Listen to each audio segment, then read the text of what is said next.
बच्चों, आज मैं तुमसे वही बात कहने आया हूं जो खुद भगवान श्री कृष्ण ने अर्जुन से कही थी। उठो, जागो और तब तक मत रुको जब तक लक्ष्य की प्राप्ति न हो जाए।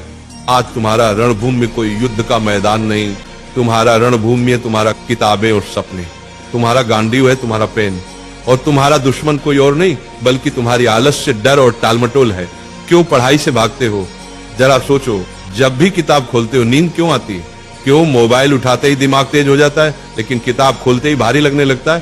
क्योंकि तुम्हारा मन आसान रास्ता चुनता है। मन हमेशा कहेगा चलो बाद में पढ़ लेंगे, अभी आराम कर लो। लेकिन गीता कहती है आत्मा ही मनुष्य का मित्र है और आत्मा ही मनुष्य का शत्रु है। मतलब क्या? अगर तुम मन को कंट्रोल कर लो तो वही तुम्हारा सबसे बड़ा साथी है, लेकिन अगर मन ने तुम्हें कंट्रोल कर लिया तो वही तुम्हें बर्बाद कर देगा। अर्जुन भी डरा हुआ था। उसने कहा, हे माधव, मैं नहीं लड़ सकता, मेरा मन विचलित है। श्री कृष्ण ने कहा, हे पार्थ, उठो, तुम्हारा कर्तव्य युद्ध करना है और युद्ध से भागना अधर्म है। अब सोचो, अर्जुन को कुरुक्षेत्र का युद्ध जीतना था और तुम्हें अपनी पढ़ाई का युद्ध जीतना है। अर्जुन अगर मैदान से भागता तो इतिहास उसे कायर के रूप में याद करता। अगर तुम पढ़ाई से भागते हो तो आने वाली पीढ़ियां तुम्हें हारने वाले के रूप में जानेंगी। गीता का सबसे बड़ा संदेश है कर्म करो, फल की चिंता मत करो। आज अगर तुम 5 घंटे पढ़ते हो तो तुरंत रिजल्ट नहीं दिखेगा, लेकिन ये मत सोचो कि मेहनत बेकार जा रही है। हर दिन का पसीना, हर दिन की पढ़ाई तुम्हारे अंदर ज्ञान और आत्मविश्वास का पहाड़ खड़ा कर रही है। फल अपने समय पर आएगा और जब आएगा तो दुनिया तुम्हारे कदम चूमेगी।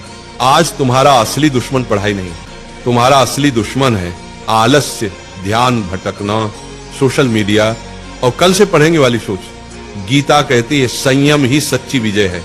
अगर तुम अपने दिमाग को मोबाइल से हटाकर किताबों पर टिकाना सीख गए तो तुम वही विद्यार्थी बन जाओगे जिसे देखकर लोग कहेंगे ये लड़का भगवान की दी हुई मिसाल है।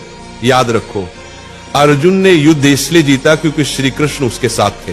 तुम्हारे पास भी श्री कृष्ण है, तुम्हारे गुरु, तुम्हारी किताबें और तुम्हारा विश्वास। जब भी थक जाओ ये मंत्र याद करो, उठो अर्जुन, पढ़ाई तुम्हारा धर्म है, पढ़ाई तुम्हारा कर्म है। तुम्हारा धर्म अभी सिर्फ एक है, पढ़ाई। बाकी सब इंतजार कर सकता है लेकिन समय नहीं। वक्त निकल गया तो कोई गुरु तुम्हें नहीं बचा पाएगा। अर्जुन ने मैदान में खड़े होकर कहा था, हे माधव, अब मैं तैयार हूं, अब मैं अपने धर्म का पालन करूंगा। आज तुम भी वही कहो, हे प्रभु, अब मैं आलस्य से लड़ूंगा, अब मैं किताबों को अपना धर्म मानूंगा। आज से तुम पढ़ाई से भागोगे नहीं, आज से तुम किताब को दुश्मन नहीं बल्कि सबसे बड़ा मित्र मानोगे। आज से तुम वही विद्यार्थी बनोगे जिसे देखकर माँ बाप की आंखें गर्व से भर जाएंगी। याद रखना, पढ़ाई ही तुम्हारा युद्ध है, मेहनत ही तुम्हारी गीता है और सफलता ही तुम्हारी विजयश्री है। और एक बात नाम जाप किया करो, राधा राधा। 24 घंटा में सिर्फ मुझे 24 मिनट देकर देखो, फिर तुम कहना